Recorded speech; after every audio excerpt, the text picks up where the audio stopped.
On va faire une réunion d'1h15, 1h30, parce que je crois que... Merci à ceux qui ont préparé la salle, je tiens à le dire, à trouver des ventilateurs, à la scène qui a descendu de chez lui son climatiseur, et je t'en remercie. J'espère que tu arriveras à le remonter pour avoir un peu plus frais dans ton appartement ce soir. Merci aux élus qui sont présents, que ce soit de Rueil. Je salue ma collègue à la région, Ségolène, qui est présente, et puis je les salue tous. Merci. J'ai deux ministres ce soir. Monsieur le ministre. Merci Patrick. Othman, merci. Simplement, je ne voulais pas qu'on parte en vacances avant qu'on ait une réunion après les élections qui se sont bien passées à Rueil-Garches-Saint-Cloud dans la meilleure ambiance possible. J'y tenais, surtout avec ceux qui m'ont aidé dans cette opération. Et puis au niveau du département, où on a un résultat exceptionnel pour Bruno, à ce niveau-là. Mais je tenais, avant qu'on parte en vacances, il y a une rencontre avec vous militants, vous qui pour certains ont réadhéré, ou pour d'autres, c'est la première fois. Alors pas de chance, on est en canicule. J'ai hésité à annuler la réunion, mais pour faire une réunion comme celle-là, c'est le départ de 3 fichiers sur une semaine, et en une journée, je n'avais pas moyen d'annuler la réunion. Alors je voulais bien être devant la porte et m'excuser auprès des gens qui venaient, mais Othman, on en a parlé, il m'a dit on l'a fait et on fait au mieux. C'est pour ça qu'on a essayé de trouver un système pour l'accueil. Notre mouvement est en marche. Othman a mené de main de maître le Conseil national samedi, où on était présent avec plusieurs d'entre vous qui sont ici. C'est en place. Tu vas pouvoir nous en dire quelques mots, parce que je crois que c'est ce qui intéresse le plus nos militants. Tu diras quelques mots aussi, je l'espère, sur l'organisation des municipales. Quelques mots sur l'organisation des municipales. Sur Rueil et l'air, il n'y a pas de souci. On est derrière Patrick et on lui apportera tout le soutien nécessaire pour la campagne et pour qu'il soit réélu avec, à ses côtés, des élus LR aussi. Parce que c'est important. Il ne s'agit pas que de l'élection municipale, bien sûr, c'est important pour la gestion de la ville, mais c'est aussi important pour les sénatoriales qui sont derrière. Il faut qu'on ait le maximum de grands électeurs. Et je peux vous assurer que je veillais à cela avec le plus grand intérêt et la plus grande attention. Voilà, Othman, simplement te dire merci.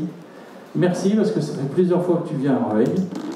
Et puis là, tu viens comme, je dirais, le numéro 1 de l'administration, de l'organisation de notre parti. Tu es toujours vice-président à la région, ce qui me permet de te voir le plus souvent possible, de t'embêter de temps en temps. Mais surtout, tu nous fais une grande amitié d'être là. Voilà. Je ne vais pas parler plus longtemps, je vais passer la parole à Patrick, qui va l'accueillir comme maire de Rueil.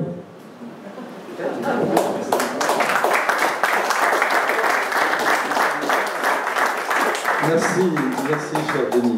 Et encore maire de Rueil. Merci. Monsieur le secrétaire général, monsieur le ministre, cher Othman, je suis heureux de t'accueillir au nom d'une vieille amitié, et je suis heureux de t'accueillir car tu fais souffler un vent frais sur le parti, par ta jeunesse et par ton engagement. Et aujourd'hui, franchement, ça fait du bien. Je fais allusion à la température qu'on subit ici. Merci.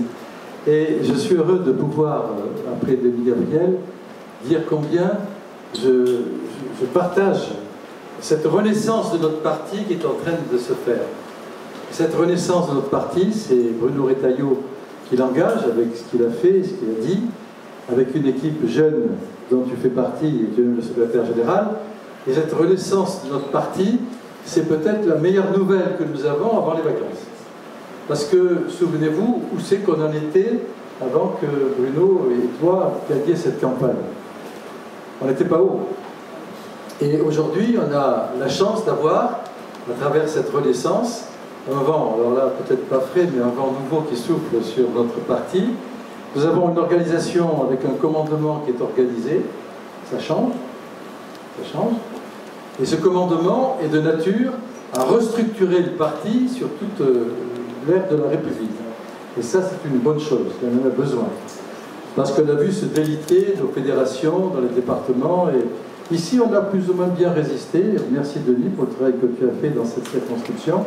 Parce que c'est un travail positif dont aujourd'hui on reçoit les dividendes. Nous avons un projet politique qui est en préparation pour la France. On l'attend. Mais ce qui est important, c'est qu'en ce moment, nous occupons le terrain grâce à Bruno et grâce à Waller sur des thématiques qui sont des thématiques d'actualité dont on ne sortira pas parce que si on n'apporte pas des solutions à ces deux thématiques, on n'aura pas de victoire aux prochaines élections. Quelles sont ces thématiques? La sécurité dans le pays et l'immigration. Sorti de ça, on peut élaborer toutes les stratégies que l'on veut. Le Rassemblement national va nous conduire sur ces thématiques, bien sûr, dans un sens, et puis LFI aussi dans un autre sens qui n'est pas du tout le même. Donc, il faut qu'on tienne bon. Et il faut que nous avancions sur ces deux thématiques avec nos idées, qui sont très claires maintenant, et qui peuvent permettre à de nombreux compagnons, j'ose ce mot, qui nous ont quittés parce qu'ils étaient déçus par nos faiblesses et notre incapacité à avoir des idées claires pour l'avenir, et qui sont partis pour beaucoup au Rassemblement national, ou qui sont partis nulle part en attendant que ça aille mieux. Il faut qu'ils reviennent au parti. Et je pense que ce qui est engagé avec toi, avec Bruno Retailleau, avec toute l'équipe, avec Annie, etc., est une des meilleures nouvelles qu'on pouvait attendre. Moi, j'en suis très heureux parce que si on continue, alors on ne sait pas s'il va y avoir une dissolution ou pas, on va voir quand on commence à porter ces nouvelles-là. Moi, je ne sais pas ce qui va se passer, mais il faut bien comprendre que quelles que soient les conditions politiques, je ne pense pas que le gouvernement Bayrou puisse aller au-delà du mois de septembre-octobre, parce qu'il va se casser la figure sur le budget, qui est un obstacle incontournable pour lui. Et il aura, pour lui, l'honneur de tomber sur un plan de stabilisation de la France que personne n'acceptera de voter parce qu'il est impossible pour nous. C'est clair. Je le vois gros comme une maison. Donc il faut penser que ces perturbations de politique nationale vont nous arriver d'ici Noël. Et qu'il faut qu'on soit prêt. C'est tout ce que je voulais dire. Et qu'avec toi et avec toutes les équipes, avec Bruno, il faut qu'on se prépare dans nos départements. Alors peut-être pour le municipal, je ne sais pas. En tout cas, je l'ai déjà dit ici devant vous, je suis candidat au renouvellement de mon mandat, c'est vrai, parce que j'ai encore 2 ou 3 grosses opérations, le tramway, la gare de la ligne 18 dans le centre-ville, au passage, la gare qui a commencé là-haut, la ligne 15 a terminé. Bref, des opérations qui ne vont pas pourraient être terminées par qui? Je ne sais pas. Si, moi. Non, mais Osman le sait. Je pense que, c'est pas que ma voix soit entendue, mais je pense que mon action est respectée. Et je pense que je peux tenir la dragée haute à des gens qui sont les préfets, qui sont les ministres, pour que la ville de Rueil puisse se doter dans les 3 ans qui viennent des 3 gares dont elle a besoin. Il y en a une là-haut, tramway ici, ligne 18, place Guilner. Et ça sera l'axe essentiel de la campagne électorale. Après, je pourrai partir tranquille et prendre ma retraite. Voilà ce que je voulais dire. Donc, Monsieur le secrétaire général, Monsieur le ministre, bienvenue dans cette ville. Je suis heureux de t'accueillir comme chaque fois. Je vois que tu es en pleine forme. On va te laisser la parole, tu vas haranguer la foule et tu vas les faire transpirer, c'est ce qu'ils méritent. Et je vois qu'il y a des personnes qui ne sont pas membres de notre parti et qui viennent à cette réunion. C'est très bon signe. Ça veut dire que ça change. J'espère que vous allez réfléchir. C'est la fois que je parle. J'espère que vous allez réfléchir pour prendre votre carte républicaine. Peut-être aussi, je ne sais pas. Venez, nous vous accueillerons, vous serez les bienvenus. En tout cas, merci, bonne soirée et en avant les Républicains. Je vais partir parce qu'il y a trois fêtes de fin d'année auxquelles je dois participer. Oui, juste avant, je voulais remercier Ahmed Tabit, membre de l'UIDI, le numéro 2 sur la ville, qui est présent. Et je le remercie grandement par amitié. Puis il y a Jean-Simon Passadas, qui lui est à Horizon. Tout le monde pour faire des erreurs. Et Didrik, le président de la République de Buzenval, que je resalue. Je voulais simplement dire une chose. C'est la première réunion publique, enfin militante, en dehors du Conseil national, hein, de notre ami Othman. Donc je le remercie grandement d'avoir fait ça et je lui passe la parole.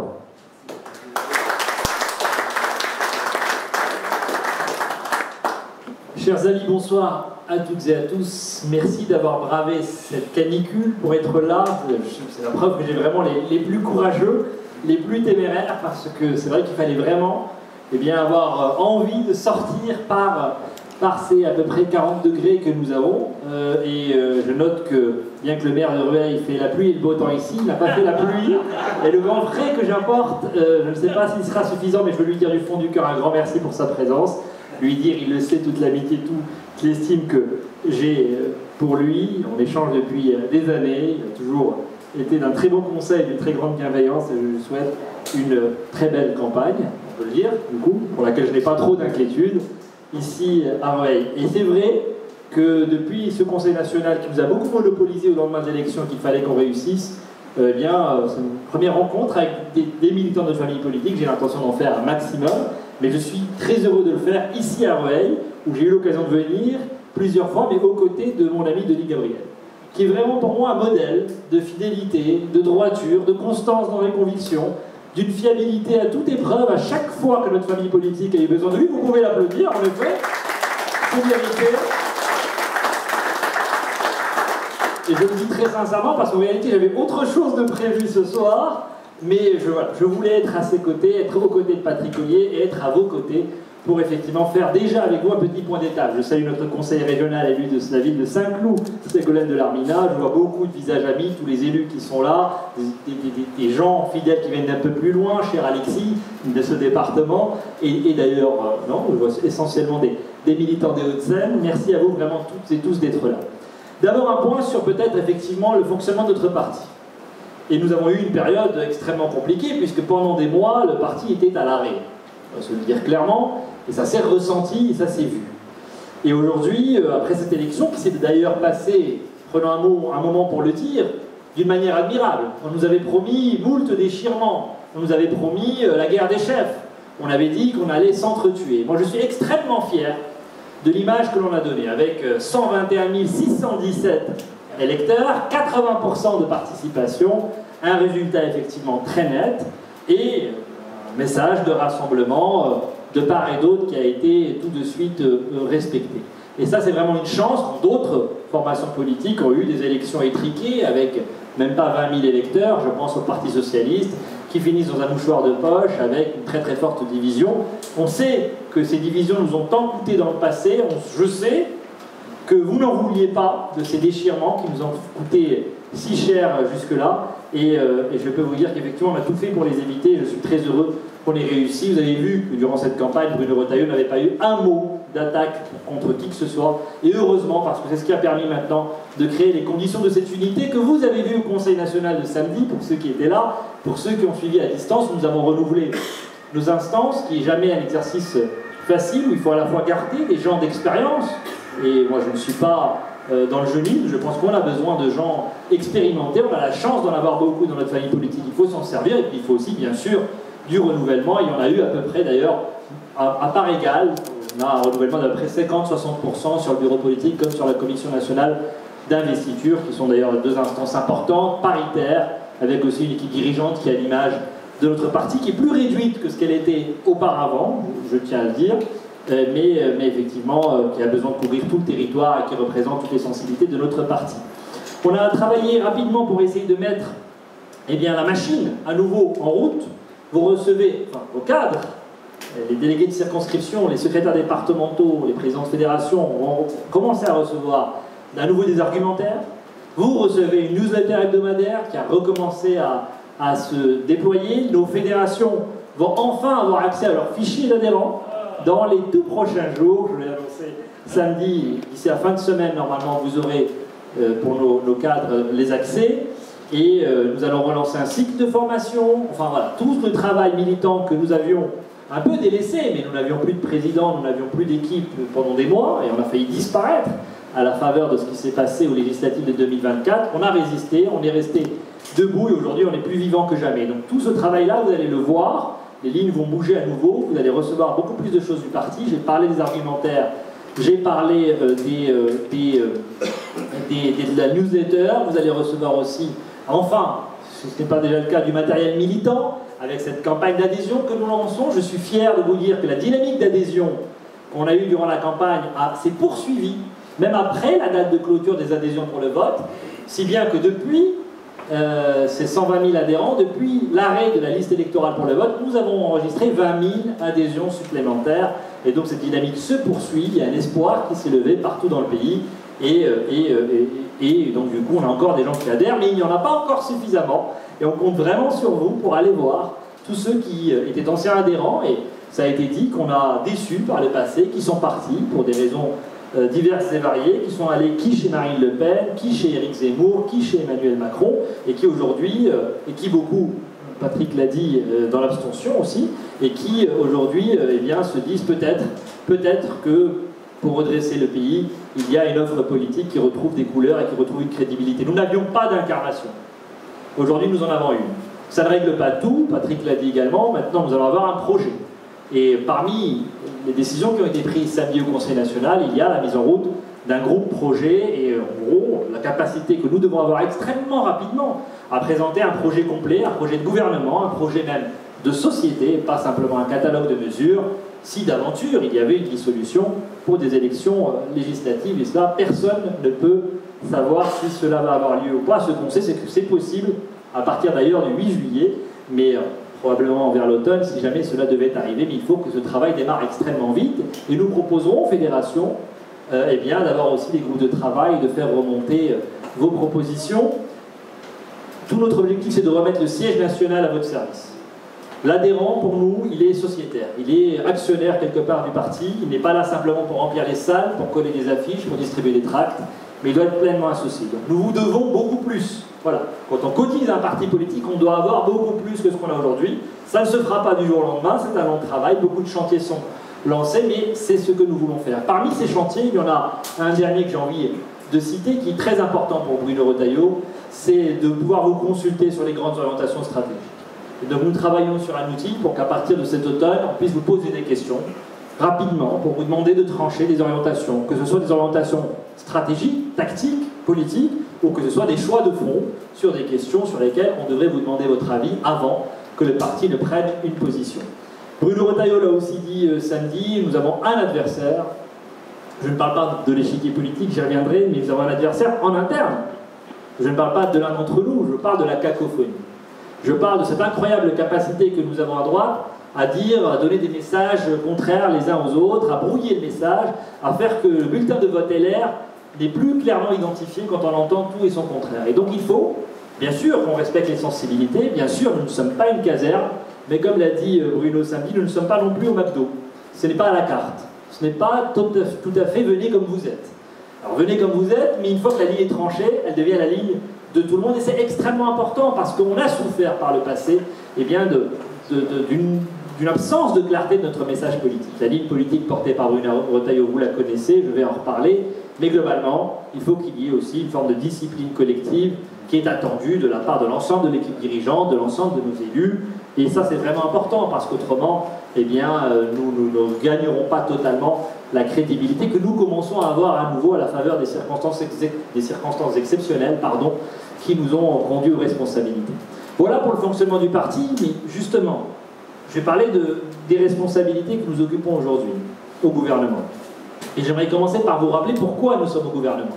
Il faut vraiment qu'on se souvienne pourquoi nous sommes au gouvernement, parce qu'il ne faut pas qu'on se laisse gagner par les attaques nombreuses dont nous faisons l'objet. Vous avez vu que Bruno Retailleau était la cible régulière, constante, quotidienne, à la fois, bien sûr, de la gauche et de l'extrême gauche, mais ça, on pouvait s'y attendre, c'est même plutôt rassurant. Ça vaut toutes les légions d'honneur, j'ai envie de dire, quand vous êtes attaqué par la France insoumise, mais aussi beaucoup par le Rassemblement national, qui montre là aussi son vrai visage, son inquiétude, sa crainte de voir son fonds de commerce électoral être ainsi menacé, visiblement, de leur point de vue. Et je vous dis cela parce que je veux vous rappeler que si nous sommes entrés au gouvernement, ça a d'abord été pour éviter des difficultés supplémentaires à notre pays.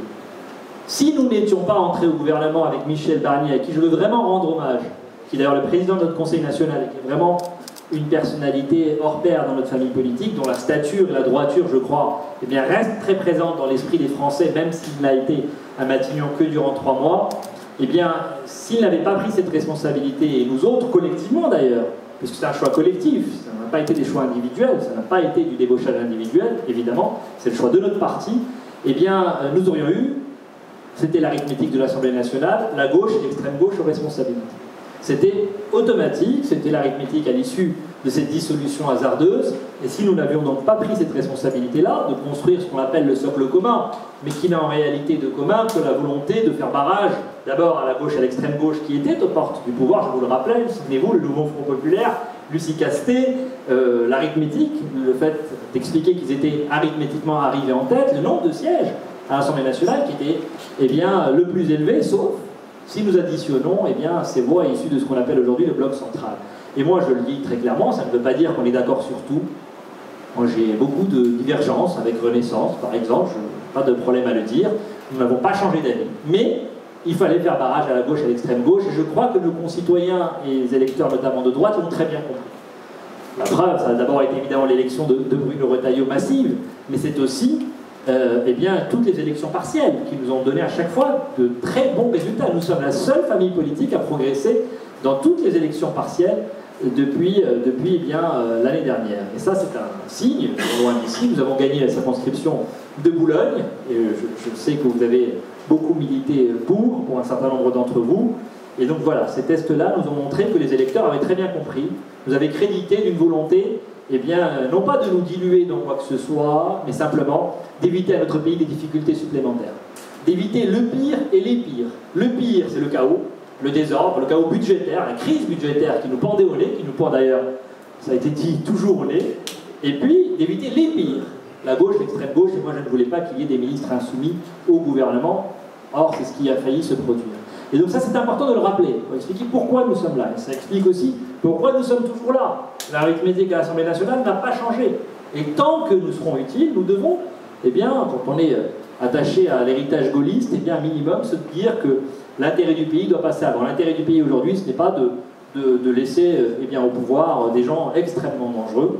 Et donc, voilà, ça ne veut pas dire que nous sommes au gouvernement pour l'éternité, ça ne veut pas dire que nous accepterons tout, ça ne veut pas dire que nous sommes prêts à sacrifier nos convictions. D'ailleurs, si demain nos convictions étaient vraiment frontalement sacrifiées, si les intérêts supérieurs de la nation étaient menacés, bien sûr qu'il nous faudra partir.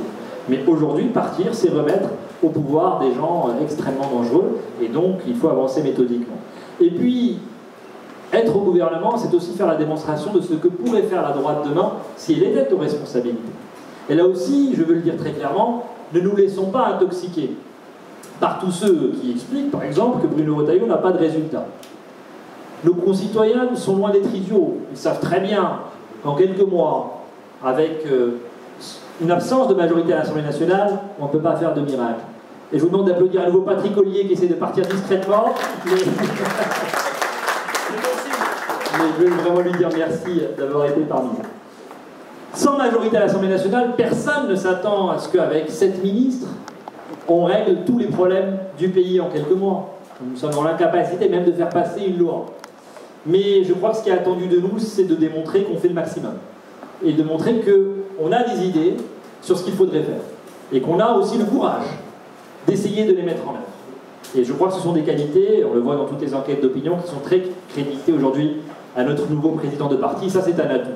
Parce que cette sincérité qui lui est reconnue, eh bien, ce n'est pas la qualité, malheureusement, la plus reconnue au personnel politique par nos concitoyens. Et donc, c'est une chance que nous avons qu'il soit crédité pour cela et qu'il soit avec cette constance-là dans les convictions. Mais il y a déjà des résultats. Et ça, c'est important pour moi de vous le dire, parce que il y a quand même un pouvoir réglementaire, il y a des préfets qui obéissent aux instructions qui leur sont données par leur ministre, il y a des policiers, des gendarmes qui font un travail formidable, et donc quand il y a un chef, on obtient des résultats. Et je vais vous donner quelques exemples. On parlait tout à l'heure d'immigration. La circulaire Valls, qui organisait un système de régularisation massive, a été enfin abrogée par le ministre de l'Intérieur, remplacée par une nouvelle circulaire qui durcit les conditions de régularisation. Et depuis, c'est très simple, il y a moins 24% de régularisation depuis les derniers mois, depuis que cette nouvelle circulaire a été prise. Je parle de la régularisation d'étrangers en situation irrégulière. Je peux prendre d'autres exemples, les naturalisations. Vous l'avez entendu, Bruno Retailleau assume de dire que les conditions de la naturalisation impliquent de vérifier les conditions d'assimilation. C'est le mot qui est inscrit dans notre code civil. Il n'y a pas à en avoir honte. Et évidemment, pour les étrangers qui sont en situation régulière, qui travaillent, qui se comportent bien, qui respectent les règles et qui aiment la France et qui s'approprient nos repères, notre socle commun de valeurs, eh bien, peuvent, au bout d'un certain nombre d'années, devenir français. Mais ça suppose d'être exigeant. Ça ne se fait pas comme ça au pied levé et ça ne se donne pas non plus à n'importe qui. Et en l'occurrence, depuis que cette nouvelle circulaire a été prise, le nombre de naturalisations a baissé de 14%. Le Figaro, contrairement à ce que dit le Rassemblement national, encore une fois, vient de titrer, je crois que c'est le Figaro d'aujourd'hui, que depuis que Bruno Retailleau est au ministère de l'Intérieur, les chiffres de l'immigration baissent. Alors, ils ne baissent pas suffisamment, ils ne baissent peut-être pas assez vite, mais ils baissent par le simple fait de circulaire, par le simple fait de la volonté politique d'un ministre qui n'a en réalité même pas la capacité de faire passer une loi à l'Assemblée nationale. Et j'ai envie de vous dire très sincèrement qu'en quelques mois, il arrive à obtenir des résultats plus importants que ce que d'autres n'ont pas réussi à faire pendant des années, bien qu'ayant une majorité absolue. Je pourrais multiplier les exemples sur la sécurité. Saisie de cocaïne, plus 202%.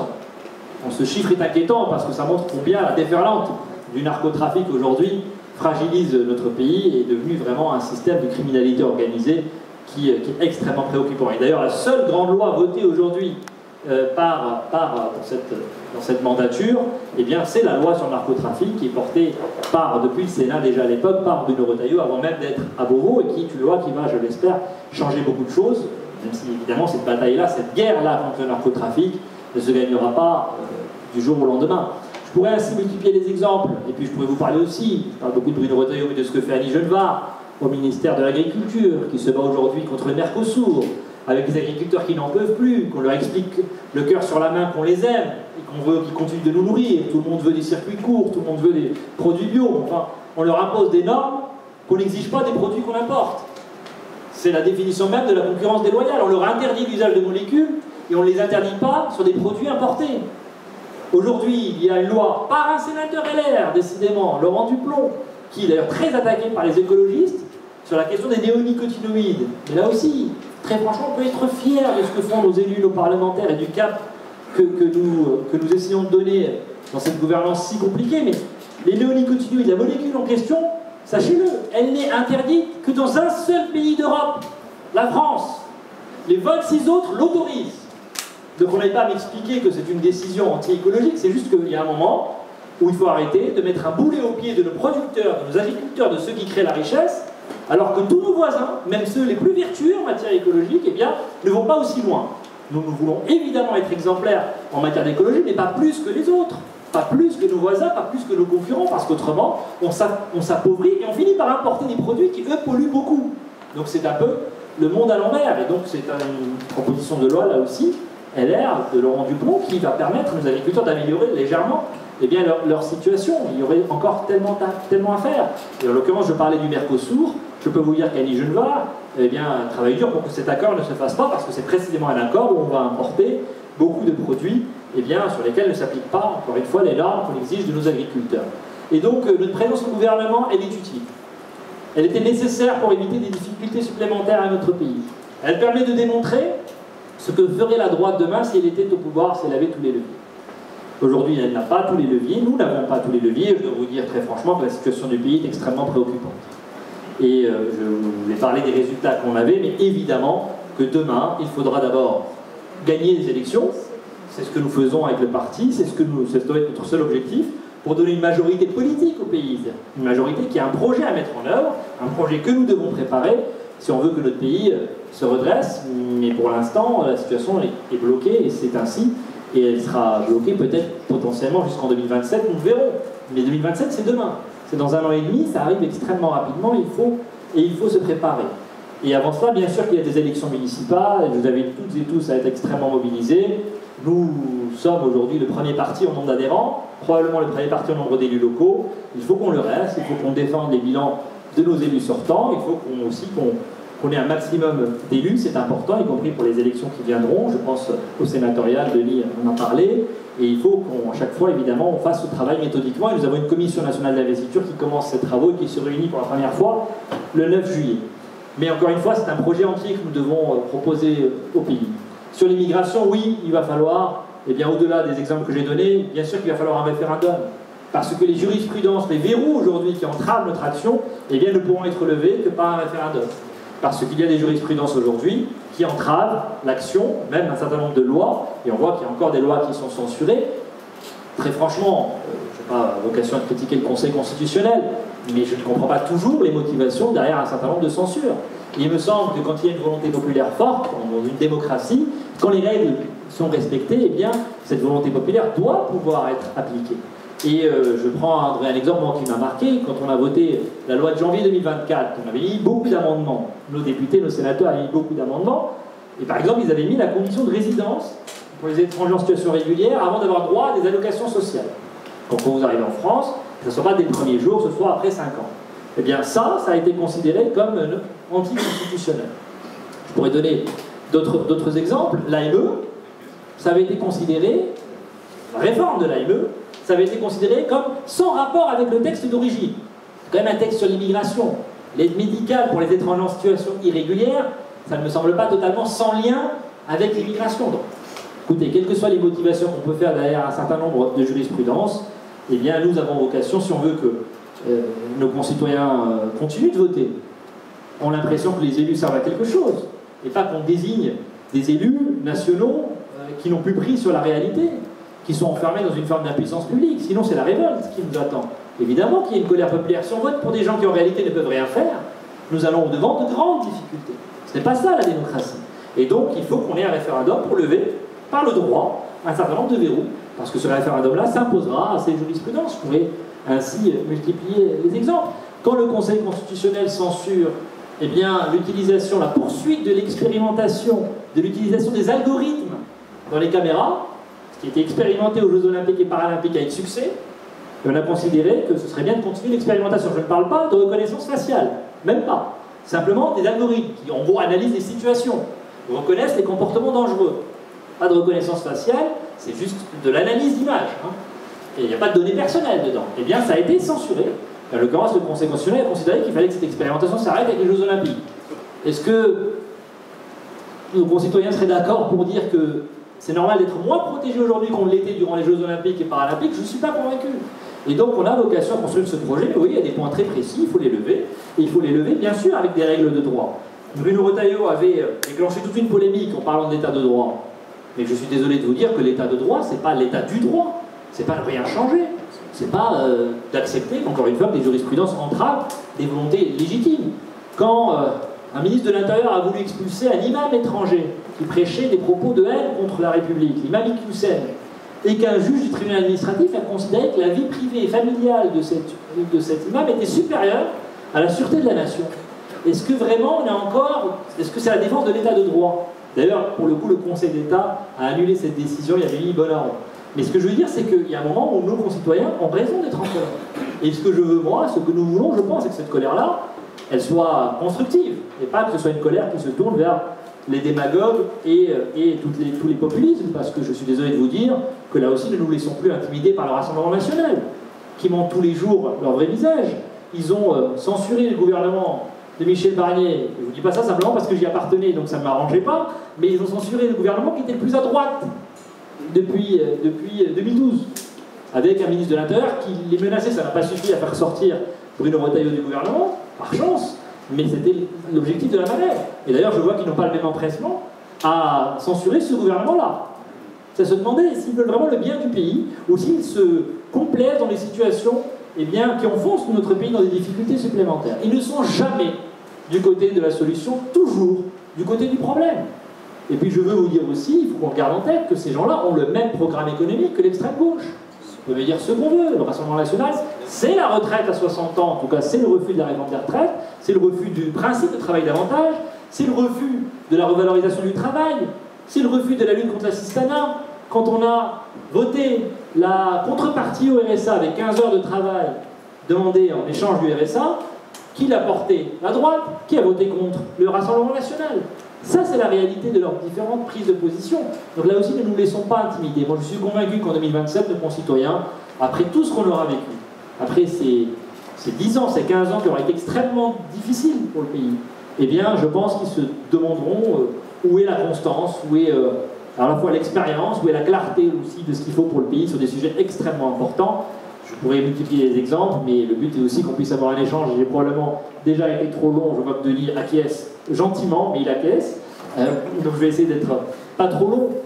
Mais voilà, je veux dire qu'il y a un chemin qui s'est ouvert, qu'un espoir s'est levé et qu'il faut qu'on soit à la hauteur de nos responsabilités. Le travail est immense. Et là aussi, je vous le dis, la réalité c'est que nous n'avons pas toujours tout bien fait par le passé. Mais on a un chef crédible. Et c'est une chance inespérée, incontestée aujourd'hui. On a des choses à dire sur notre action aujourd'hui au gouvernement. On a eh bien, un projet, j'espère bientôt, mais on a quand même déjà beaucoup travaillé sur les idées essentielles. On sait ce qu'il faut pour le pays, disons-le clairement. On est aujourd'hui sur un jour de canicule. Moi, je ne vais jamais vous dire que la question écologique n'est pas une vraie question. Bien sûr qu'il y a du dérèglement climatique. La question, c'est quelle réponse on apporte à ce dérèglement climatique. Et il y a une réponse de droite. Nous ne sommes pas obligés de céder eh bien, aux lubies des écolos, qui n'ont d'ailleurs des écolos que l'on, qui sont avant tout des idéologues et des gens d'extrême gauche en réalité, qui sont plus soucieux de la lutte des classes que du changement climatique quand on voit la réalité de leurs propositions. Et vous voyez comme tout le débat public a changé de tournure sur la question du nucléaire. Il fut un temps où nous étions les seuls à défendre le nucléaire. Nous étions les seuls. Aujourd'hui, tout le monde est d'accord. Mais il a fallu pour cela qu'on ferme Fessenheim, il a fallu pour cela qu'on prenne 10 à 15 ans de retard sur le programme nucléaire qu'on avait. Souvenez-vous du risque qu'on avait avec des centrales qui ne tournaient pas à plein régime, du risque de coupure d'électricité en France, en plein hiver. Tout cela parce que des choix démagogiques ont été faits. En tout cas, le débat public a été pollué par des gens qui parlent très bien, mais qui en réalité disent n'importe quoi. Parce que si on veut lutter contre le changement climatique, bien sûr qu'on a besoin du nucléaire, qui est une énergie abondante, qui ne produit pas de gaz à effet de serre, et sur plus, c'est un atout de souveraineté et un atout de compétitivité pour nos entreprises absolument incroyable, et on l'a un peu sacrifié. Alors on en revient, tout le monde en revient, mais que de temps perdu, que d'énergie perdue, que d'argent public perdu, et je ne sais pas si on avait les moyens de perdre ce temps et cet argent dans la situation dans laquelle se trouve notre pays. Je pourrais ainsi multiplier les exemples, mais la réalité est que bien souvent on avait raison, on ne le disait peut-être pas suffisamment, et puis surtout, et j'en finirai par là, je crois que pendant 40 ans, on a cédé au diktat de la gauche. On a courbé les chines quand elle nous attaquait avec l'idée qu'il y a d'un côté un camp du bien, qui serait la gauche, puis un camp du mal, tous ceux qui s'opposent, que si vous voulez traiter la question de la maîtrise des flux migratoires, vous êtes raciste. Ce qui est une aberration, parce qu'à ce moment-là, eh bien, on peut accueillir, pour accueillir aujourd'hui 500 000 étrangers en situation régulière tous les ans, désormais, 500 000. Alors pourquoi pas 1 million, pourquoi pas 2 millions, qui pensent que c'est soutenable. Ce n'est pas soutenable, les capacités d'accueil sont dépassées, ce n'est pas être raciste que de vouloir maîtriser ces flux, d'accueillir ceux qu'on choisit et de reconduire ceux qui n'ont rien à faire sur le territoire national, et en premier lieu, bien sûr, les individus dangereux, ceux qui se comportent mal. Mais vous voyez, pendant des années, on a été tétanisés sur tous ces sujets-là. Si vous étiez pour le nucléaire, vous étiez contre la planète, quasiment, vous étiez contre l'environnement. Si vous étiez pour les entreprises, vous étiez un exploiteur. Donc il faut absolument que, aujourd'hui, les termes du débat changent. Je crois que notre rôle, à droite, c'est de faire ce travail-là, désormais, un travail intellectuel, une bataille culturelle, et de ne pas être dans la soumission, précisément, à ceux qui, eh bien, à chaque fois, vous envoient des colibés et des injures et vous caricaturent, parce que c'est une forme, pardon, de terrorisme intellectuel qui a marché pendant longtemps, mais qui a conduit le pays aujourd'hui à être eh bien, enfermé dans cette situation terrible, et d'ailleurs sans majorité politique, parce que les gens n'y comprennent plus rien, ils ne savent plus qui pense quoi. Eh bien nous sommes à droite, nous ne devons pas en avoir honte, nous devons dire clairement, sans excès, mais sans honte. Et puis surtout, le pays a besoin de solutions radicales. Le pays n'a pas besoin d'eau tiède, le pays ne va pas sortir des difficultés qu'on évoque avec des demi-mesures. Moi, c'est une différence que nous avons, en tout cas, avec le macronisme, c'est que moi, je n'ai jamais cru en même temps. Cette idée qu'on pouvait être et de droite et de gauche me semble avoir été une erreur. Et je crois que ça a conduit aussi le pays à cette impasse.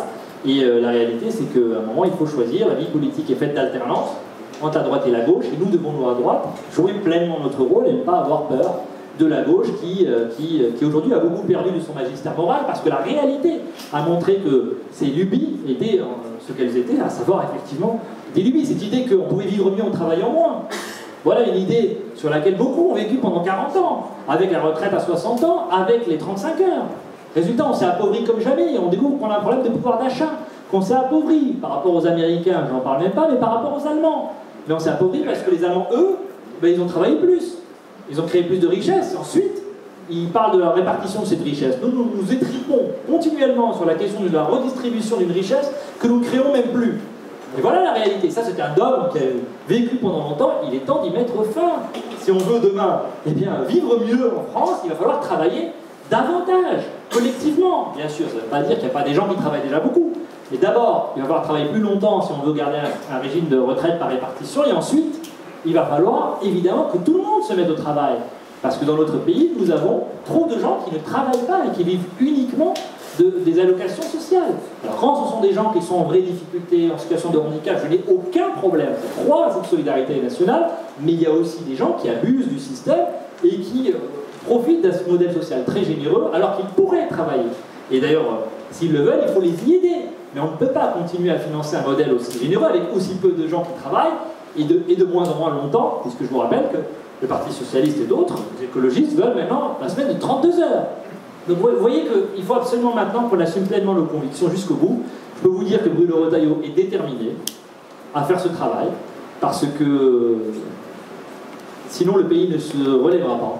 Et moi je ne veux pas me réveiller en 2027 avec un second tour entre Marine Le Pen et Jean-Luc Mélenchon et que le pays continue de s'enfoncer dans l'insécurité, dans l'explosion des flux migratoires, dans la dévalorisation du travail, dans une dette abyssale, et le débat budgétaire est devant nous et nous verrons ce qui va se passer, mais nous avons besoin de réformes structurelles tellement profondes qu'une absence de majorité rend ce travail en réalité très hypothétique.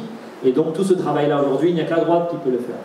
Une droite renouvelée, une droite qui doit savoir se réinventer, qui doit faire aussi son inventaire sur les erreurs du passé. Nous avons été parfois en soumission intellectuelle, je l'ai dit, et puis une droite qui doit faire ce travail méthodiquement, ville par ville, avec tous les élus, tous les cadres, tous les militants qui le voudront, tous les sympathisants qui nous regardent aujourd'hui avec, sinon de l'intérêt, au moins de la curiosité, mais c'est un début, et ce début, je le crois, il est prometteur. Et avec votre aide, on va y arriver parce que notre pays en a bien besoin. Merci du fond du cœur pour votre écoute.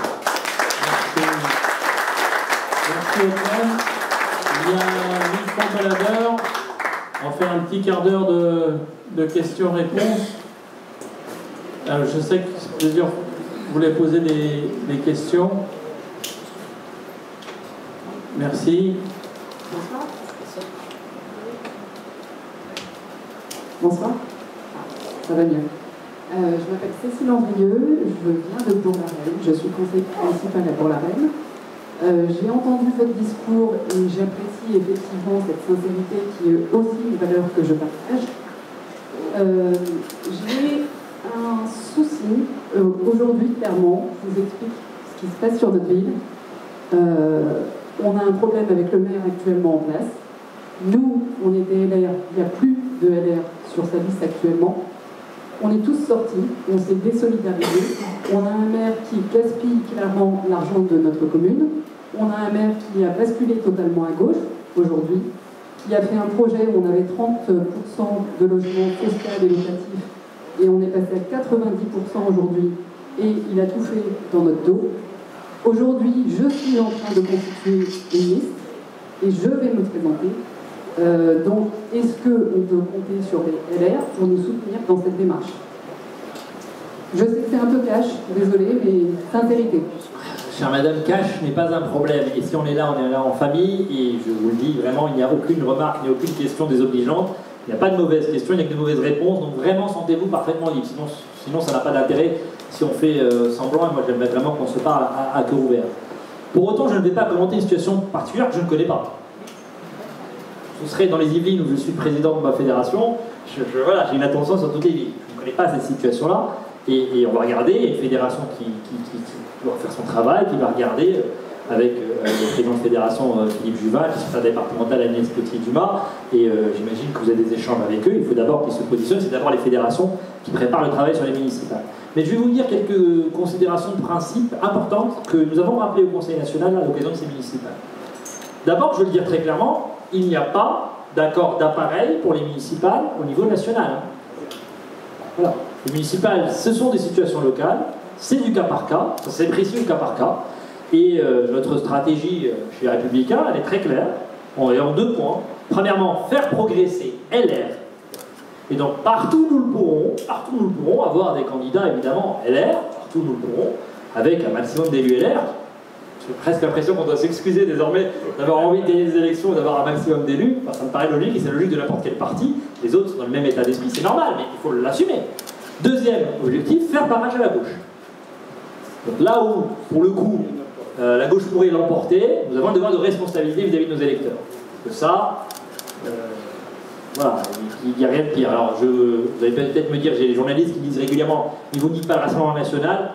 Le Rassemblement National a assez peu de villes à gagner, singulièrement ici dans les Hauts-de-Seine, il me semble. Voilà. Par contre, il y a des villes qui sont à gauche, qu'on pourrait faire basculer s'il y a une union large. Évidemment qu'il faut l'envisager. Et puis, il y a des villes où on n'a pas la bonne tête de liste, on n'a pas les bons candidats. Donc ça s'apprécie au cas par cas. Mais il n'y a pas d'accord d'appareil national organisé, ça ne se décidera pas par les états-majors, c'est du cas par cas. Donc je ne connais pas ce cas précis, et je suis à votre disposition pour échanger et regarder, bien sûr. Mais voilà, les principes généraux sont ceux-là, ils méritent d'être rappelés, ils méritent évidemment d'être déployés sur le terrain de cette manière-là. Et je vous l'ai dit, moi je pense qu'on a besoin de clarté. On a besoin de clarté. Si on explique que tous les partis, c'est exactement la même chose, alors faisons un seul parti, mais ce n'est pas le cas aujourd'hui. Et encore une fois, il y a des situations locales qui s'apprécient au cas par cas, et je pense que les autres partis sont exactement dans le même état d'esprit, c'est tout à fait normal. Voilà ce que je pouvais vous dire, mais je suis à votre disposition pour échanger. Autre question?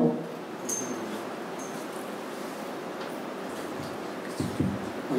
Bonsoir. Je suis Roy depuis plusieurs dizaines d'années. J'ai été à votre parti. J'en suis parti, là je suis revenu, et j'ai une question d'ordre stratégique. À l'horizon de 2027, je pense que le combat essentiel va être d'être au deuxième tour, et pas d'avoir des belles idées, mais si on est en troisième position, on n'aura aucune chance de les faire appliquer. Donc je voudrais savoir, dans cette optique-là, comment vous envisagez les choses. J'ai entendu ce que vous avez dit sur le RN, j'ai entendu ce que vous avez dit sur le centre mou, ni gauche ni droite. Est-ce que vous envisagez un programme d'union de la droite? Et si oui, avec qui et sur quelle base? Pour avoir une chance, encore une fois, d'être au deuxième tour pour peser sur l'avenir du pays. C'est une très bonne question par 40 degrés, et je vais essayer de répondre en suant le moins possible sur cette question évidemment stratégique. Plusieurs choses. D'abord, et je pense pouvoir parler au nom de Bruno Retailleau en vous disant ça, nous ne croyons pas à la segmentation électorale. Nous ne croyons pas à ces stratégies qui consistent à dire je vais prendre 2 points un tel, et puis je vais prendre un point un tel, puis aujourd'hui je vais parler un peu plus fort pour plaire aux électeurs qui regardent de ce côté-là, et puis demain je vais prendre les habits de la modernité pour parler plutôt d'un électorat urbain. C'est insupportable et ça a tué la politique. Je vous le dis vraiment comme je le pense. Et vous avez vu Bruno Retailleau, il est comme il est. Et je crois que c'est ça qui est apprécié. Il est fidèle à ce qu'il a toujours pensé, à des convictions, à une manière d'être, à une manière de faire. Et vraiment, ce n'est pas un personnage. Je crois que la vie politique aujourd'hui est devenue une espèce de théâtre d'ombre où les gens jouent des rôles, et je pense, au niveau national, je pense que d'avoir cette authenticité, c'est important. Donc, ce qui fait que ça a marché aujourd'hui, qui a l'intérêt pour lui, c'est qu'il est positionné de cette manière-là. Pourquoi voulez-vous que tout à coup, on ait des stratégies qui consistent à se dire il faut qu'on s'allie avec un tel ou un tel? Moi, je n'y crois pas. On parlait d'union de la droite. Bon, d'abord, pardon, je veux dire qu'il n'y a qu'une droite. Hein. C'est chez nous. Après, il va y avoir des gens qui se sentent de droite et qui ne sont pas républicains, c'est tout à fait respectable, mais je ne crois pas à l'union des droites. Je ne le crois pas. Je vous l'ai dit, quand on a un programme économique qui est le même que celui de l'extrême gauche, je ne vois pas sur quelle base peut se faire cette union-là. Je vous le dis vraiment comme je le pense. Et puis surtout, ce n'est pas nous qui décidons, ce sont les électeurs. Je vais le dire autrement, moi je crois par contre à l'union des électeurs de droite. Ce que je crois moi, c'est que les accords, ça ne marche jamais. Ça n'est pas souhaitable, et je vous l'ai dit, il y a des divergences qui font que ça ne peut pas arriver. Vous pourriez me dire la même chose d'ailleurs avec Édouard Philippe. Beaucoup disent il faut un accord avec Édouard Philippe, mais ça ne marche pas comme ça. Ce n'est pas deux personnes qui vont s'enfermer dans une pièce, se mettre d'accord. Rien ne vous dit que les électeurs suivront, ça ne marche pas comme ça. Et puis là aussi, il y a, et c'est normal, des divergences. Mais simplement, je crois que ce sont les électeurs de droite qui doivent à un moment se choisir un candidat unique. Je crois qu'il y a un moment, je l'espère en tout cas, où il y en a un qui va prendre le pas sur les autres. Je vous rappelle qu'il y a quelques mois, nous étions totalement morts. Aujourd'hui, on est testé sans même avoir de candidat déclaré à 11-12 points pour la présidentielle. Dans certains scénarios, à 16 points. Donc, il s'est passé quelque chose à la faveur de cette arrivée aux responsabilités. Profitons-en, restons fidèles à nos valeurs. Ne jouons pas avec les gens. Très franchement, on n'en peut plus de ça. Et j'espère que ça va nous permettre d'unir, c'est ce qui est en train de se passer pour l'instant, un maximum d'électeurs de droite. Les 120 000 dont je vous parlais, ce sont des gens qui étaient partis. Vous en êtes la preuve, monsieur. Vous étiez partis, vous étiez déçus, puis là vous vous dites, bah, il se passe peut-être quelque chose, ça a l'air intéressant, c'est peut-être lui. On verra, lui ou un autre, en tout cas, c'est peut-être de ce côté-là que ça va se faire. Mais c'est ça, l'union que vous voulez en réalité. Ce n'est pas l'union des appareils, ce n'est pas les accords d'appareils, c'est l'union des électeurs de droite. Et ce sont des gens, pardon, mais qui votaient tous ensemble jusque-là. Qui votaient tous ensemble, qui veulent tous l'ordre dans la rue, l'ordre dans les comptes publics, l'ordre aux frontières. Qui veulent tous revaloriser le travail, tout ce que je vous ai dit est partagé en réalité par, allez, 30-40% en réalité de l'électorat. Au moins par les 20% qui ont voté François Fillon jusqu'au premier tour en 2017, et probablement davantage. Ils se sont éparpillés pour un tas de raisons. Aujourd'hui, il faut les unir à nouveau. C'est la seule chose qui compte. Et ça ne se fait pas par des accords d'appareil, pour des tambouilles politiciennes, je n'y crois pas, et en plus, ce n'est pas mon souhait. Donc voilà, j'essaie de vous répondre très clairement. Maintenant, voilà, je ne maîtrise pas le calendrier, il va se passer beaucoup de choses, nous verrons d'ici là. Nous avons dit qu'aujourd'hui, l'objectif, ce sont les élections municipales. Le lendemain des élections municipales, nous verrons quelle est la configuration qui se présente. Mais nous aurons un candidat pour l'élection présidentielle, un candidat de droite, très clair, et je crois que c'est une offre politique qui pourrait unir à nouveau une majorité d'électeurs suffisante pour le mener au second tour. Autrement, je ne vois pas comment on y arrive. Voilà, pour vous répondre très franchement. Oui, si je pouvais rajouter une chose pendant qu'Ottman boit un petit coup, c'est là où on a un gros travail à faire, nous. Parce que vous êtes revenu, monsieur, vous êtes revenu par rapport à Bruno Retailleau, et nous, il faut qu'on aille chercher chacun 2, 3, 4, 5 personnes. Pas forcément le faire revenir à LR. S'il revient à LR, tant mieux, ça apporte du sou au mouvement qui en a bien besoin, parce que tu n'as pas dit de choses sur cette question.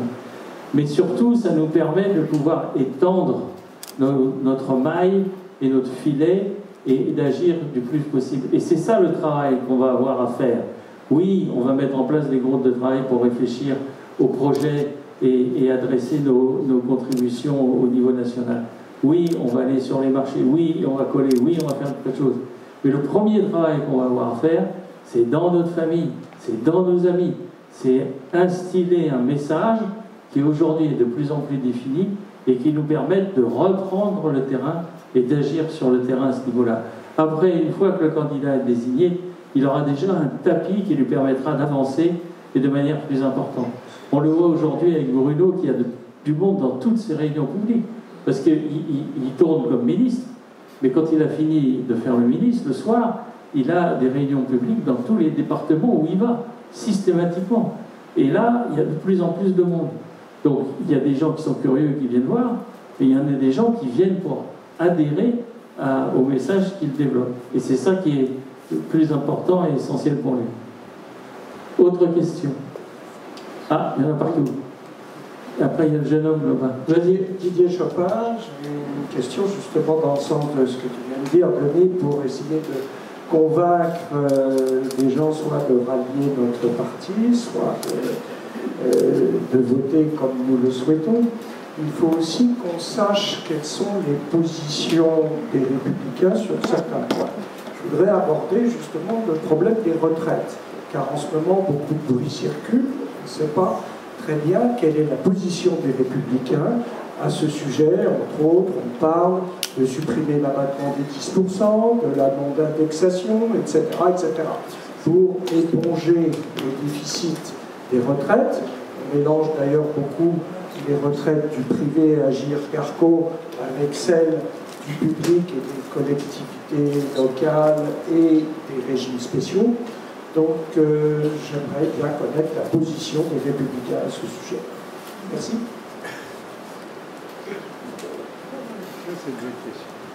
Alors, je vous réponds directement sur cette question, monsieur, mais vous avez raison, s'il faut la clarifier. Mais s'il faut la clarifier, ça m'inquiète. Mais je sais qu'il y a bien des sujets sur lesquels, parfois, le message n'est pas clair. Et on se souvient d'ailleurs, quand je vous ai parlé de Jacoponi, du moment de l'adoption de la réforme des retraites, même s'il y avait une majorité de députés, accepté de laisser passer cette réforme, même si elle n'était pas parfaite. Il y en a d'autres qui ne l'avaient pas acceptée, et ça avait occasionné un très grand trouble et un très grand manque de lisibilité dans notre offre politique. Donc ça, c'était pas possible. Et moi, j'ai toujours assumé, encore une fois, la constance. En 2022, pour l'élection présidentielle, j'étais porte-parole de notre candidate qui proposait la retraite, de décaler l'âge légal à 65 ans. Je ne me voyais pas 9 mois plus tard expliquer que 64 ans, c'était insoutenable. Soyons sérieux. Je pense vraiment qu'il faut qu'on soit toujours sérieux et qu'on soit là aussi le parti des gens un peu sérieux, voilà, sur les sujets-là. Je vous réponds très clairement. D'abord, toute solution qui consiste à expliquer qu'on peut garder un régime de retraite par répartition sans travailler plus longtemps est une supercherie. Il faudra la refuser. Donc, tous ceux qui vous disent, il faut accepter ce principe-là. Ça, c'est si on est attaché au régime de retraite par répartition. Et donc, eh bien, oui, aujourd'hui, on est sur la base de 64 ans. Faudra-t-il aller plus loin?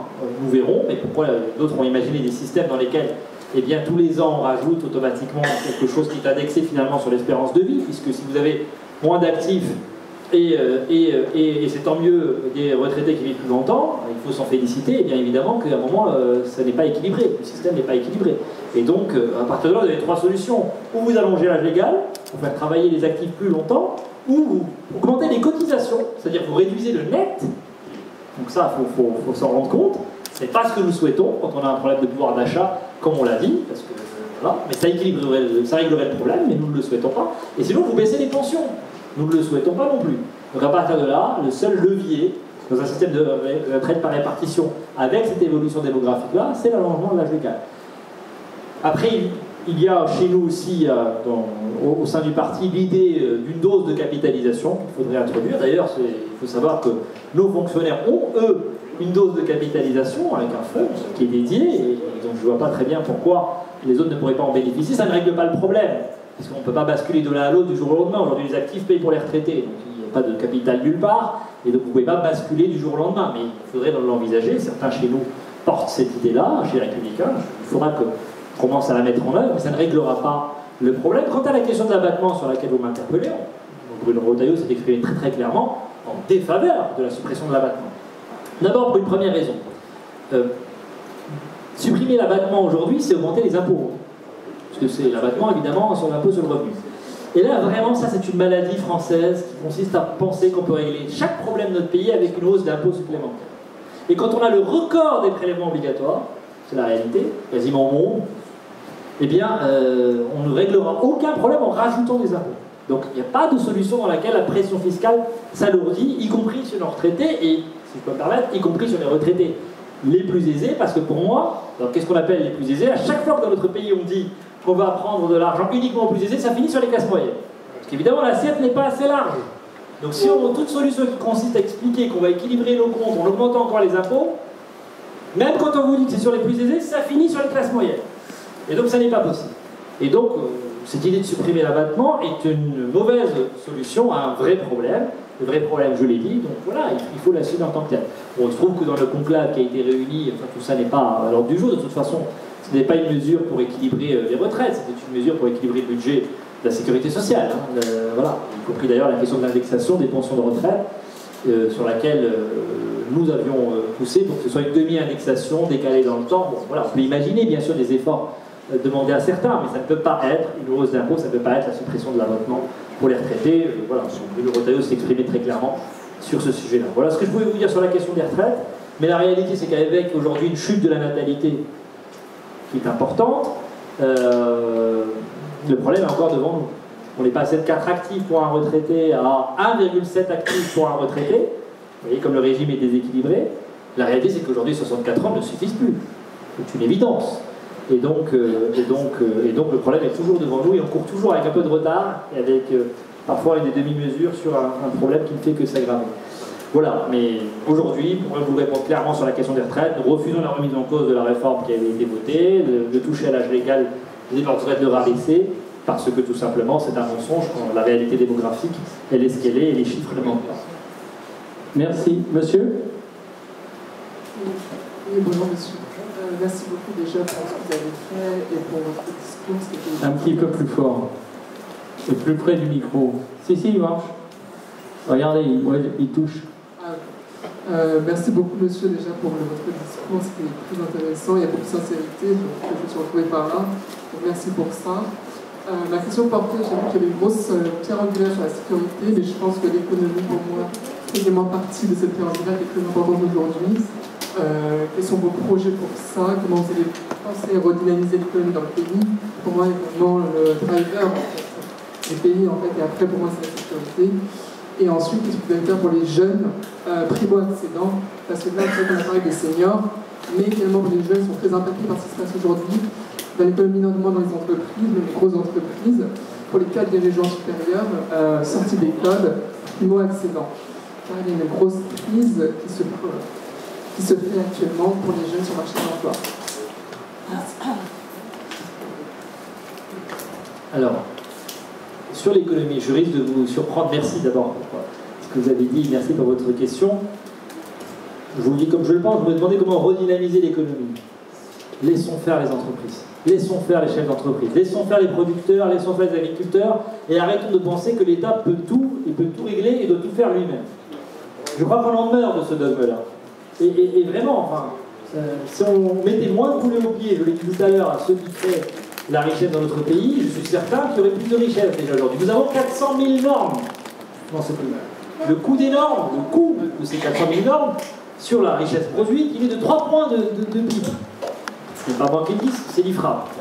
Et donc, vous vous rendez compte, donc simplement, si déjà on leur mettait moins d'obstacles, moins de bureaucratie, moins de technostructure, moins de suradministration, on redynamiserait l'économie.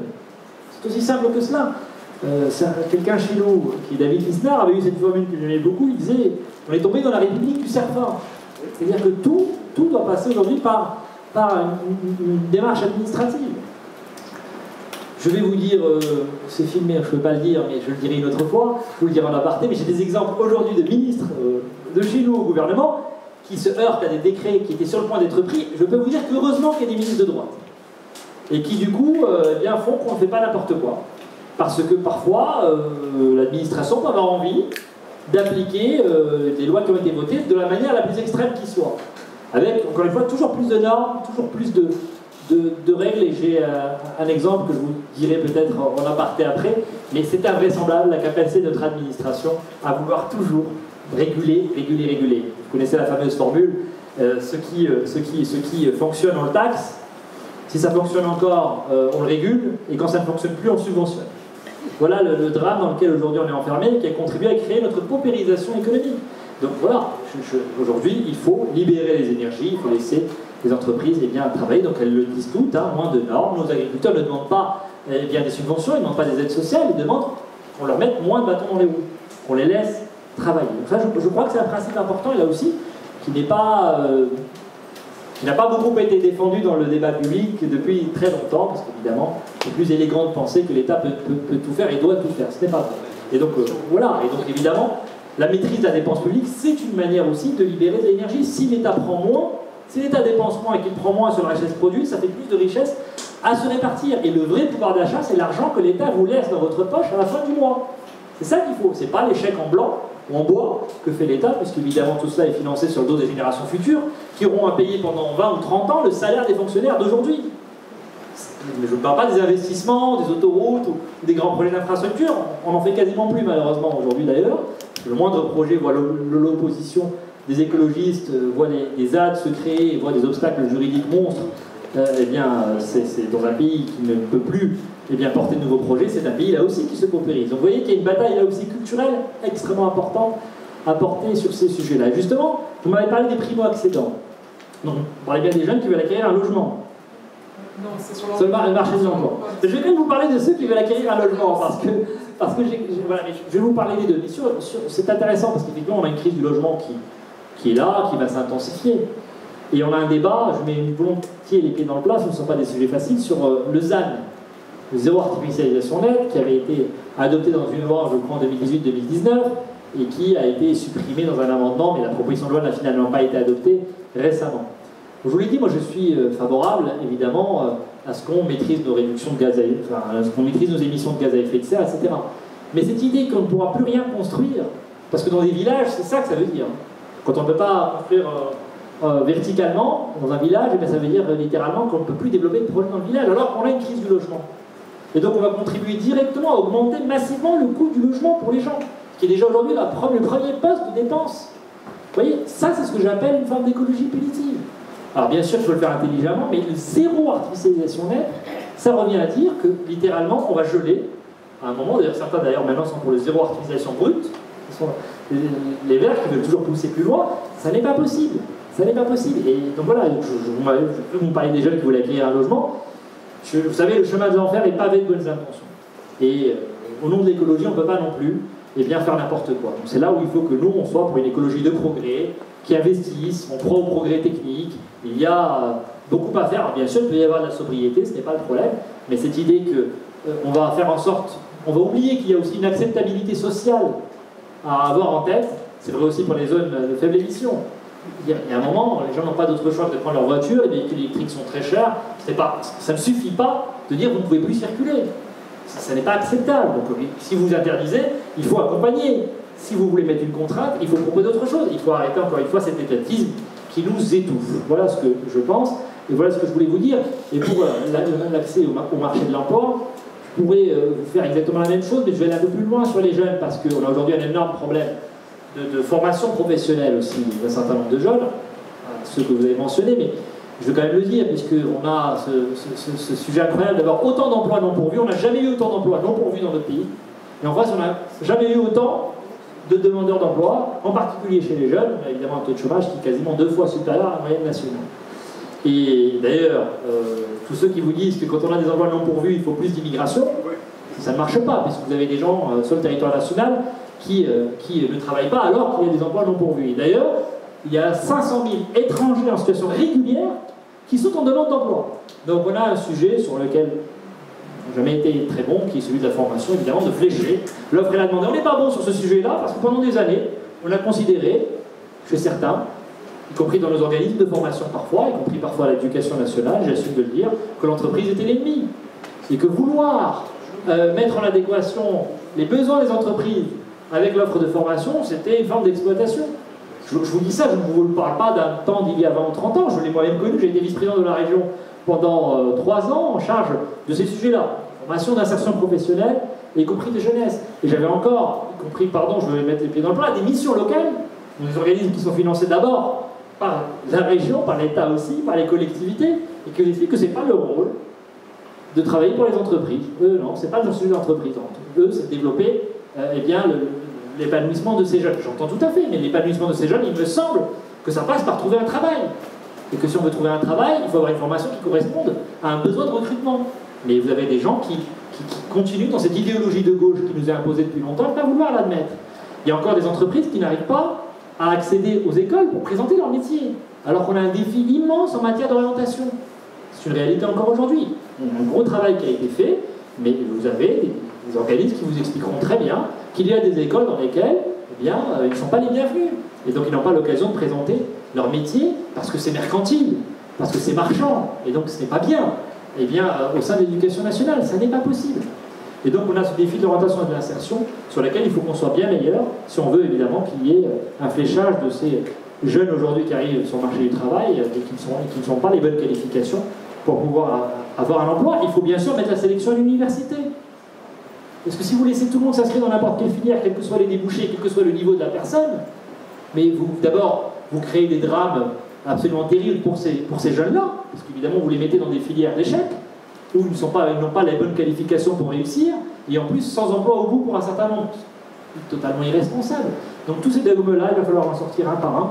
Mais c'est vrai que ce sont des sujets effectivement très profonds qu'on ne va pas régler d'un coup de baguette magique. Alors les 2 dernières questions.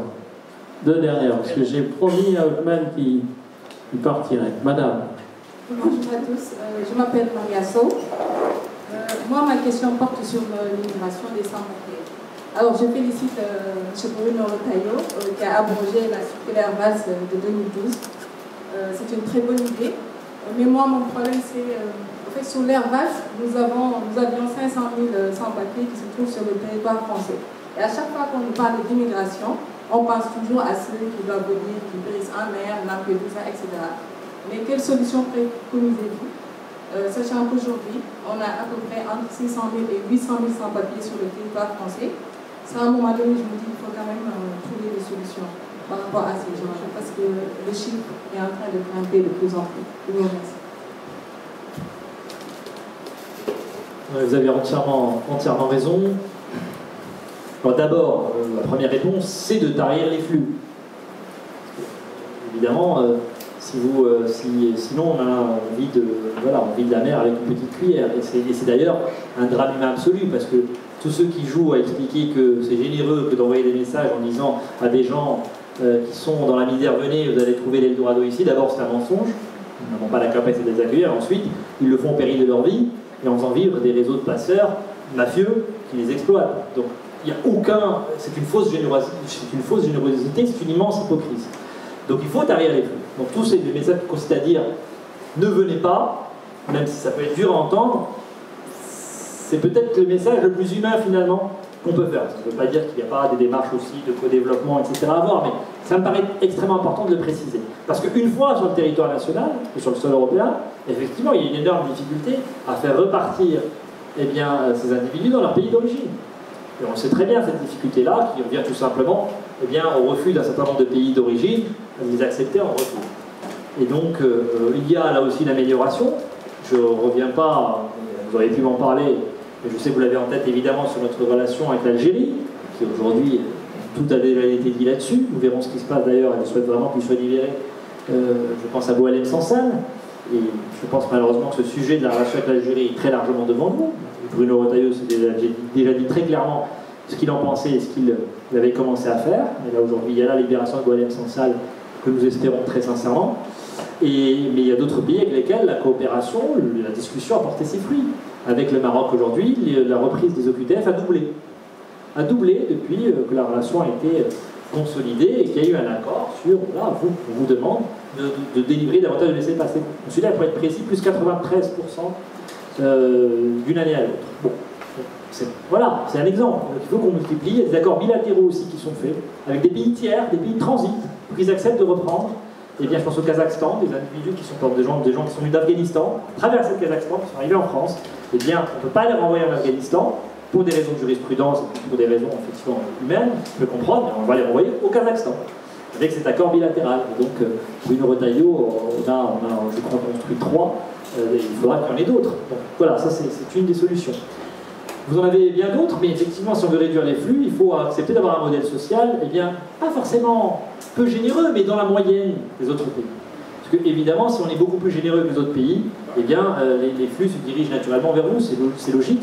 Je pense à l'aide médicale d'État, nous sommes quasiment le seul pays d'Europe, avec l'Espagne, à avoir un système de ce type-là. Ça n'est pas possible. Cette aide médicale d'État qui coûtait 80 millions d'euros quand elle a été mise en œuvre, je crois que c'était en 2000 ou en 2001, coûte aujourd'hui plus d'1,1 milliard d'euros. Donc c'est insoutenable d'abord pour nos finances publiques, et ensuite c'est une prime à l'illégalité, puisque l'étranger en situation régulière, lui, n'y a pas droit. Donc c'est incompréhensible. Donc voilà, Maintenant vous avez raison, on a dit 600, 800 000, certains disent 900 000, c'est le chiffre que donne un grand spécialiste que j'aime beaucoup sur ces sujets-là, qui est Patrick Stefanini, il est plutôt sur 800, 900 000. Bon, donc oui, vous avez raison, on ne va pas réussir aujourd'hui à tous les faire repartir, et c'est pour cela qu'il y a toujours des régularisations qui doivent être strictement limitées, uniquement aux métiers en tension, uniquement pour des individus qui ont un casier judiciaire évidemment totalement vierge, évidemment, voilà, ce qui n'était pas le cas jusque-là. La nouvelle circulaire qui a remplacé la circulaire Valls précise, durcit considérablement ces règles-là. Voilà, mais aujourd'hui, le problème que nous avons, c'est encore les flux. Et tant que nous ne réduisons pas les flux, la question de ceux qui sont déjà là ne fait que s'amplifier. Et puis nos centres de rétention administrative sont totalement saturés. D'abord, nos centres d'hébergement d'urgence, qui à l'origine sont faits, non pas pour accueillir des gens en situation irrégulière, mais pour accueillir tout simplement des sans domicile fixe qui se retrouvent à la rue. Mais on n'a plus de place parce que les centres sont totalement saturés par des étrangers en situation irrégulière. Évidemment, mais qui sont à la rue aussi. J'entends tout à fait. Mais à un moment, voilà. Et puis vous avez les centres de rétention administrative, vous avez un objectif assumé par Bruno Retailleau de 3000 places, on a 1700 aujourd'hui. Donc on est très ambitieux, on va en avoir 3000, mais 3000, c'est déjà pas beaucoup, puisqu'on a tous les ans 120 000 OQTF qui sont prononcés. Dans ces 3000-là, nous ne mettons plus que les individus les plus dangereux. Les 3000 les plus dangereux. Voilà, donc vous voyez que ça ne peut pas fonctionner. Ça ne sont pas fonctionné. D'ailleurs, sur ces biens, vous en avez 40 dans ces centres de rétention administrative qui sont de nationalité algérienne, et donc qui aujourd'hui ne sont pas repris, et qui du coup bloquent ces places-là. Ils bloquent pour un délai de 90 jours, parce que je vous rappelle que la loi aujourd'hui fait qu'au bout de 90 jours, vous êtes obligé de les remettre en liberté. Loi qui va changer, je l'espère, mais que le Sénat a déjà changé à l'initiative de Bruno Retailleau. On va passer au maximum autorisé par l'Europe, parce que le plus intéressant, c'est que l'Europe vous autorise à aller bien au-delà, à aller jusqu'à 210 jours. Mais nous, en France, on a choisi 90 jours. Donc on va monter, je crois, à 180 ou à 210 jours, comme le font la plupart de nos voisins. Voilà. C'est une partie de la réponse à un sujet qui est immense, mais effectivement, vous avez raison, on ne parle pas suffisamment des êtres humains en situation irrégulière qui sont là, et qui, pour un certain nombre d'ailleurs, sont régularisés. Il y avait 40 000 régularisations tous les ans. Il y en aura probablement toujours à peu près 15 000, mais ça ne règle pas tout. Dernière question. Bonsoir, Rodman. J'ai deux questions. La première, d'abord, je voudrais vous remercier en fait, de l'organisation efficace que vous avez mise en œuvre pour la campagne électorale qui a vu cette victoire éclatante de Bruno Retailleau. Beaucoup de travail, bon succès. Ma première question, c'est, je crois qu'il ne faudrait pas décevoir en fait tous les nouveaux adhérents qui sont revenus ou qui viennent simplement.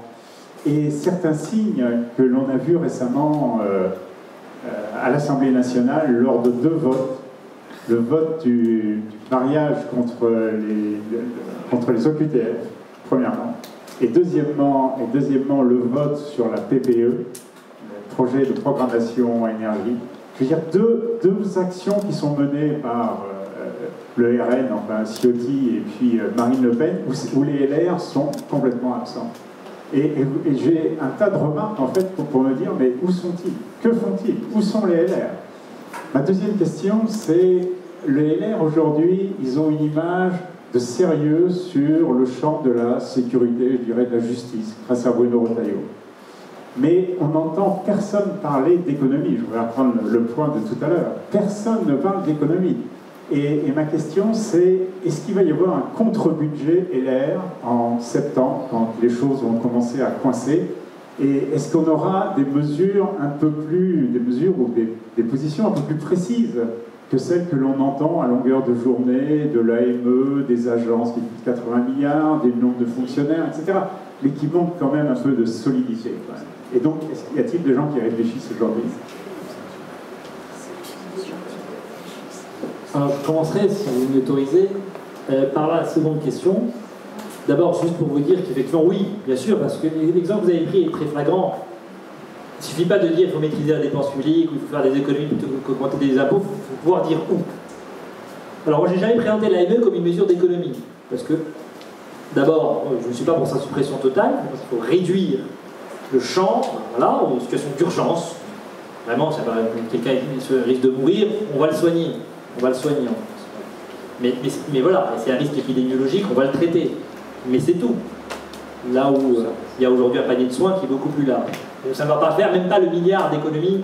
Donc voilà, c'est pour faire 500 millions d'économies, c'est très bien, il faut les faire, mais ça ne va pas régler la situation budgétaire du pays, où nous avons un déficit, vous savez, d'à peu près 170 milliards entre les recettes et les dépenses de l'État. Et aujourd'hui, un effort à trouver de 40 milliards pour tenir simplement la trajectoire qui est prévue si rien d'autre ne dérape. Donc si la croissance est au niveau prévu, etc. Bon.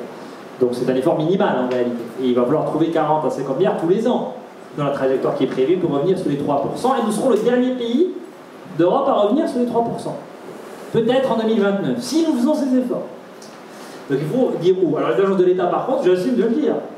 Parce que d'avoir 78 milliards d'euros de coûts, 80 c'est exactement ça de coûts de ces agences, dont le nombre a explosé. On a aujourd'hui une agence nationale du sport qui a été créée et qui est devenue plus grosse que le ministère des Sports qu'il a créé.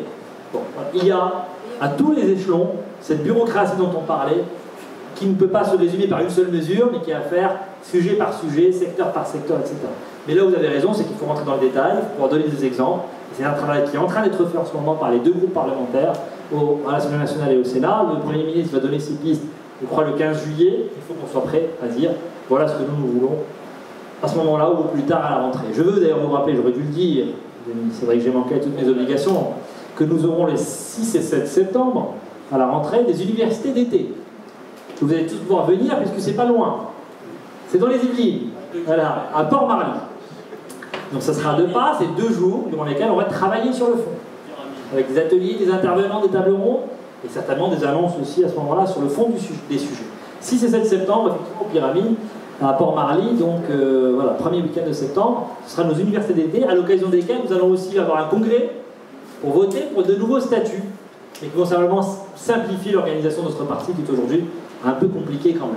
Voilà, donc le budget, vous avez raison, il y a un moment, il faut qu'on rentre dans le détail, c'est un vrai travail, il y a eu, tous les ans, nous avons des contre-budgets, les groupes le font, mais cette fois, je pense que Bruno, qui est très soucieux des idées, comme vous le savez, va regarder ça lui-même et va prendre la parole, je pense, pour dire très clairement ce que nous souhaitons comme pièce d'économie. Et il y en a. Et on a déjà listé un certain nombre, mais tout ça doit être formalisé, arbitré, et surtout qu'on parle d'une seule voix. Pas qu'il y en ait un qui propose quelque chose et quelqu'un d'autre autre chose, sinon c'est inaudible, parce que c'est un peu l'impression que ça vous a donné sur les 2 sujets que vous avez indiqués à l'Assemblée nationale. Et là-dessus, je vous réponds très clairement. D'abord, sur les mariages des étrangers en OQTF, il n'y a pas de débat de fond. Un maire devrait pouvoir refuser de marier des étrangers sous OQTF. Bon, moi je ne suis pas député, mais ce que j'ai bien compris, c'est que, d'ailleurs, c'est pas que nous ne l'avons pas voté, c'est qu'il n'y a pas eu de vote. Non, mais d'accord, mais il n'y a pas eu de vote, c'est une niche parlementaire. Là, il faut comprendre le fonctionnement de l'Assemblée, donc chaque groupe a un moment une niche, et a jusqu'à minuit pour faire passer ses textes. Mais vous savez avant s'ils auront le temps d'y aller ou pas par le nombre d'amendements. C'est comme ça. Donc la gauche ayant déposé, je crois, 800 amendements sur ces textes, il n'y avait aucune chance que le texte soit mis au vote. Du coup, nos députés n'étaient pas là, sachant qu'il n'y aurait pas de vote.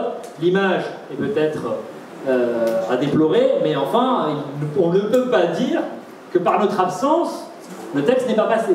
Ils auraient été là, ça n'aurait rien changé. Ce que je regrette, c'est qu'on n'ait pas entendu cette réponse-là, c'est que voilà, il y a un travail de communication immense à faire, on n'a jamais été très bon là-dedans à droite, on va s'y mettre. Mais voilà la réalité. Voilà. Donc, il n'y a pas de débat de fond, il y a simplement le fait que ça n'allait pas passer de toute façon, et les députés sont très présents en circonscription, je ne peux pas, voilà, ça ne justifie pas tout, mais il est impropre de dire que le texte aurait été passé avec notre présence. Ce que je veux vous dire là-dessus aussi, sur la question de la PPL Jemidé, justement, sur l'énergie.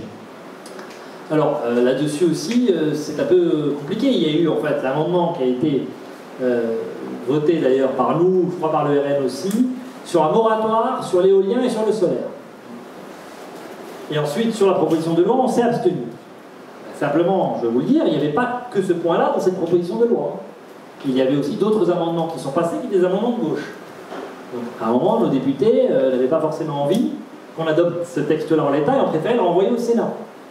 Maintenant, il va être étudié par le Sénat. Et ensuite, si on veut être très rigoureux intellectuellement, le moratoire sur l'éolien, on peut en parler, mais moi je pense qu'effectivement, on est allé là aussi sur un dogme qui s'est avéré être pas toujours un très bon investissement sur l'éolien, parce que ça coûte extrêmement cher. C'est une énergie intermittente qui suppose un relais avec une énergie carbone, fossile, donc ça ne marche pas, et en plus, il y a des conséquences sur la biodiversité quand c'est en mer et effectivement sur les paysages qui sont extrêmement lourds.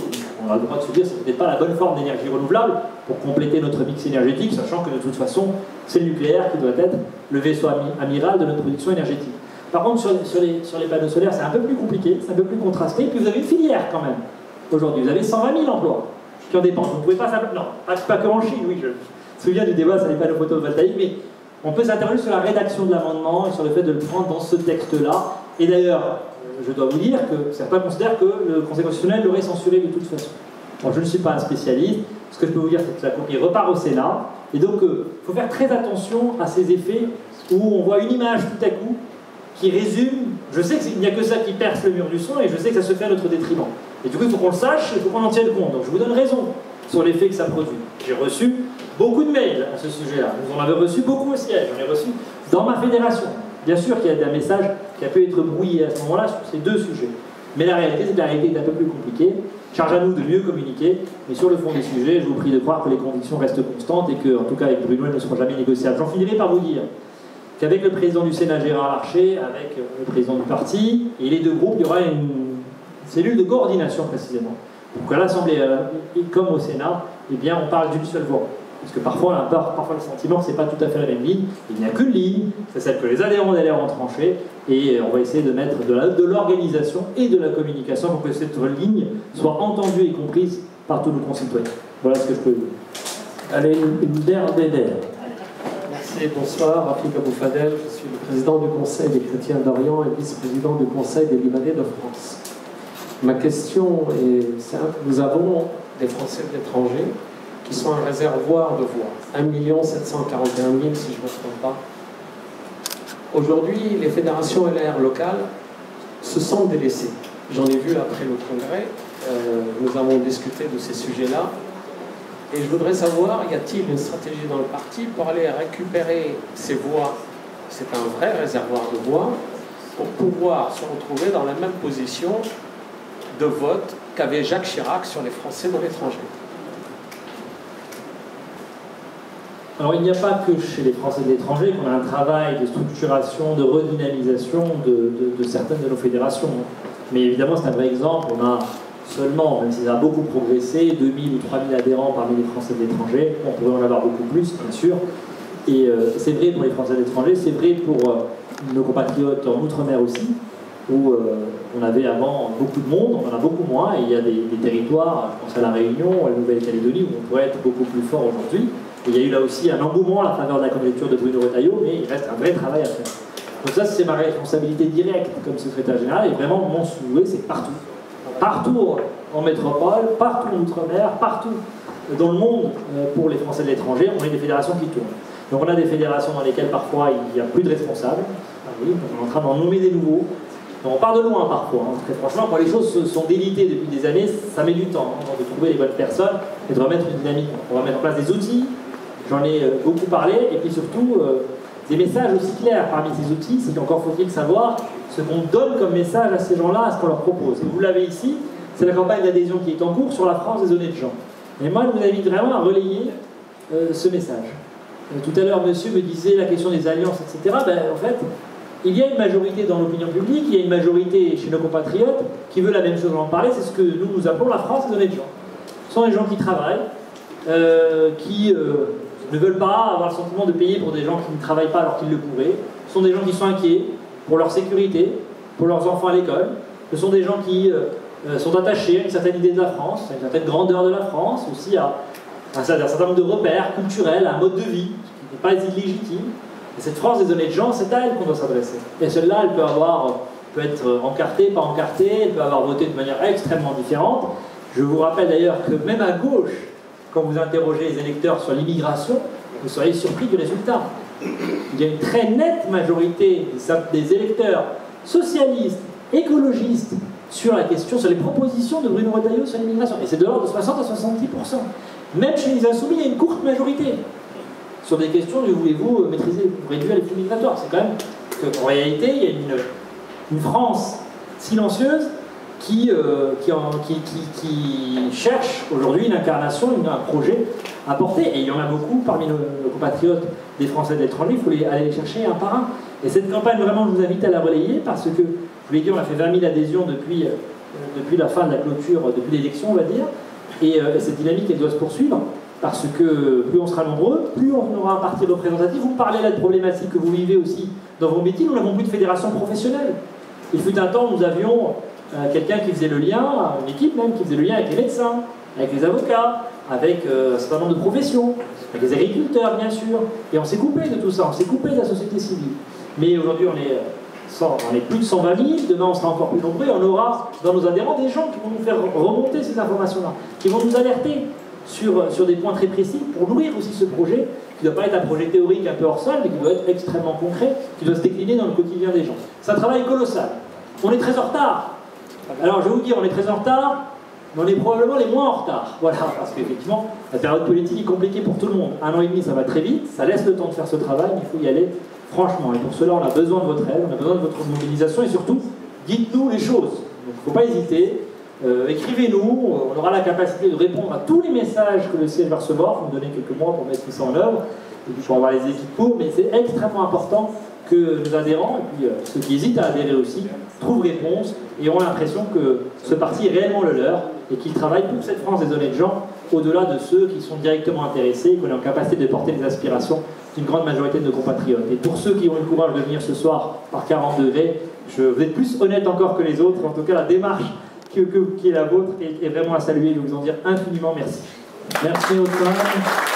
On va arrêter là, parce que je crois qu'on est tous transmis en eau. Merci, Othman, de ce temps. Merci de toutes ces informations, de tous ces arguments. Et puis, on ira te voir aux pyramides avec joie. Merci beaucoup et merci à vous et bonnes vacances.